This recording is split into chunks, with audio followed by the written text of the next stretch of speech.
Horror कहानियां थी। जाग उठी डायन। राजस्थान के एक छोटे से गांव में रहती थी रुक्मा देवी। उम्र यही कोई 60 साल की होगी उनकी। गांव के लोग कहते थे कि वो औरत नहीं बल्कि डायन थी, क्योंकि शादी होते ही रुक्मा के पति की मौत हो गई और फिर धीरे धीरे उसके परिवार के सब लोग एक एक करके खत्म हो गए। और साथ ही गांव में पड़ा अकाल, जमीन सूख गई, खेती सूख गई, लोग भूखे मरने लगे। रुक्मा को गांव से बाहर निकाल दिया गया और तब से वो गांव के बाहर झोपड़ी बनाकर रहने लगी। कोई भी रुक्मा के घर के आजू बाजू से गुजरता तक नहीं था।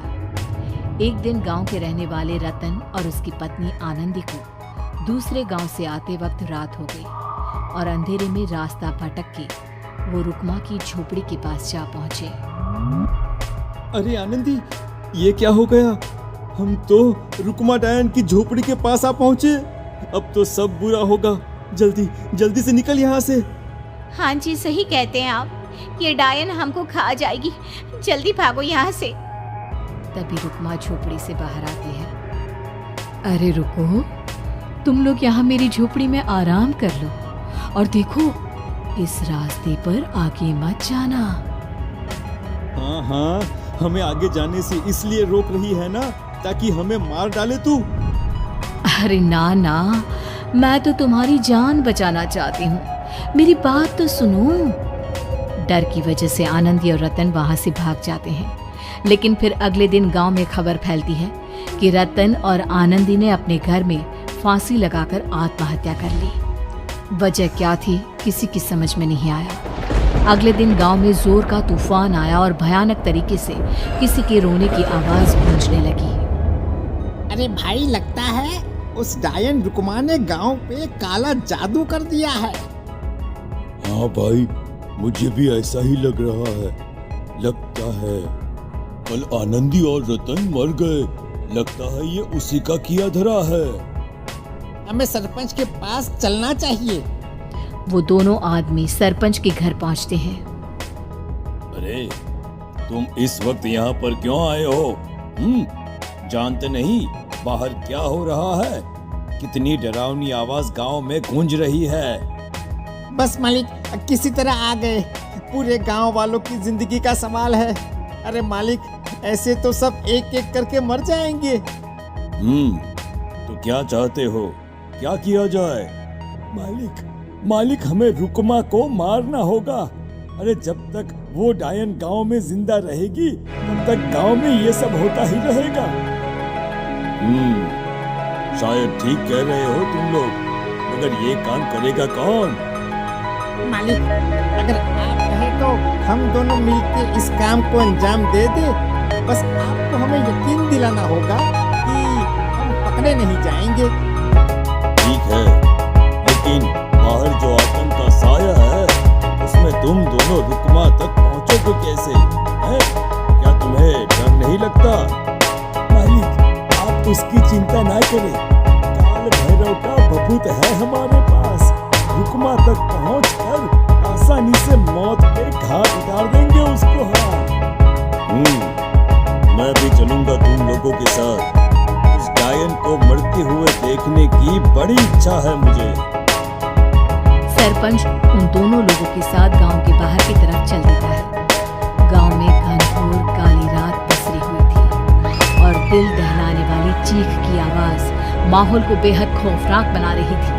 हाथ में काल भैरव का भभूत लिए वो तीनों रुक्मा की झोपड़ी की तरफ जा रहे थे। वहां पहुंचने के बाद ये लो खंजर, और कर दो इस डायन के कलेजे के अंदर। मालिक, आप बस यहीं खड़े होकर नजारा देखो, आज ना बचेगी। हाँ मालिक, ये भभूत अब इसकी जरूरत नहीं है। मैं इसे यहाँ पेड़ की डाली पे रख देता हूँ। लौटते वक्त हमारी रक्षा करेगा। वो दोनों आदमी चुपके से सोती हुई रुक्मा देवी के ऊपर वार करते हैं। एक जोरदार चीख से वो इलाका गूंज उठता है, लेकिन अचानक रुक्मा के शरीर से जो खून बहता है उसका रंग नीला था। ये देखकर वो दोनों आदमी डर से कांपने लगते हैं। अरे ये क्या? अरे इसके खून का रंग तो नीला है। अरे तो क्या हुआ? डायन जो ठहरी, इंसान नहीं है ये। और आज इस बात का पक्का यकीन हो गया है। मर गई चुड़ैल, मर जाने दे। चल सरपंच साहब को जाकर ये खबर सुनाते हैं। वो दोनों जैसे ही बाहर आए, उन्होंने देखा सरपंच की लाश पेड़ पे लटकी हुई थी।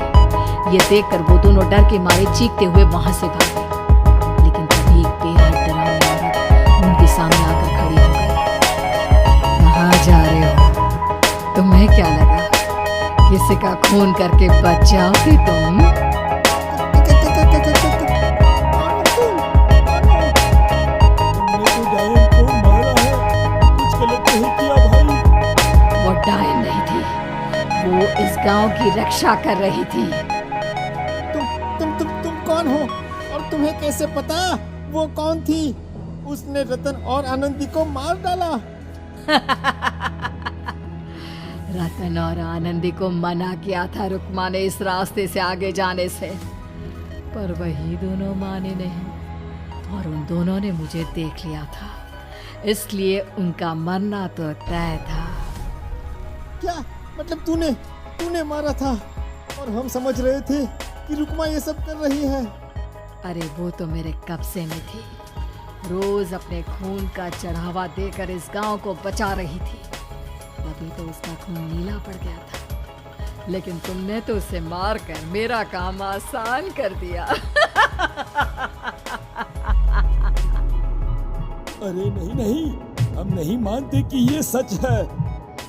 नहीं मानते तो बताओ सरपंच कैसे मरा फिर? क्योंकि उस वक्त तो तुम लोग रुक्मा को मार रहे थे ना। जवाब दो। हाँ बात तो सही है, इसका मतलब इसका मतलब अब तुम लोगों ने अपनी मौत को खुद दावत दी है, क्योंकि जो तुम लोगों को बचाने की कोशिश कर रही थी वो तो अब रही नहीं। अरे लेकिन कौन है वो जो हम लोगों को मारना चाहता है?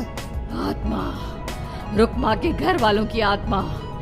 वो लोग कोई आम आदमी नहीं, खूनी भेड़िए थे और रुक्मा ने उनका ये राज जान लिया था। रुक्मा के अंदर शक्तियां थी जिसके चलते उसने उन सबको खत्म कर दिया। क्या? अरे लेकिन पूरा गांव तो समझ रहा था कि रुक्मा अपने घर वालों को खा गई। खा रुक्मा नहीं, मैं गई। क्योंकि असली डायन मैं हूँ और अब कोई नहीं बचेगा इस गांव में, कोई नहीं। भागो तुम दोनों। वो दोनों आदमी पागलों की तरह भागते हुए गांव पहुंचते हैं। वहां देखते हैं कि पूरा गांव खुद की नदी बन चुका था। हर तरफ लाशें ही लाशें पड़ी थी और रुक्मा के मरे हुए घर वाले उन लाशों को खा रहे थे। कुछ देर के बाद उन दोनों का भी वही हाल हुआ।